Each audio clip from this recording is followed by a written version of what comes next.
Welcome to Buddha TNPSC academy.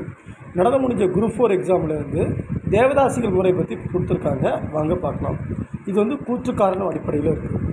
1930 Chennai சட்டமன்றத்தில் முத்துலட்சுமி அம்மையார் சென்னை மாகாணத்தில் இந்து கோவில்களுக்கு பெண்கள் அர்ப்பணிக்கப்படுவதை தடுப்பது எனும் மசோதாவை அறிமுகப்படுத்தினார்.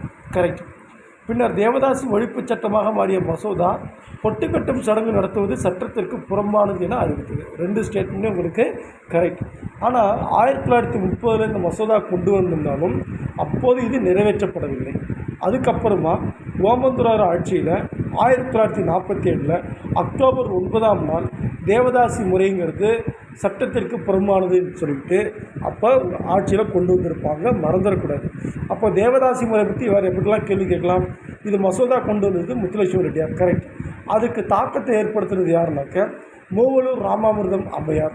அவங்க எழுதின தாசிகளின் மோசவலை அல்லது மதிப்பெற்ற மைனர்கள் புத்தகம் தான் எங்களுக்குள்ள மிகப்பெரிய தாக்கத்தை ஏற்படுத்துச்சு அப்படின்னு சொல்லலாம்.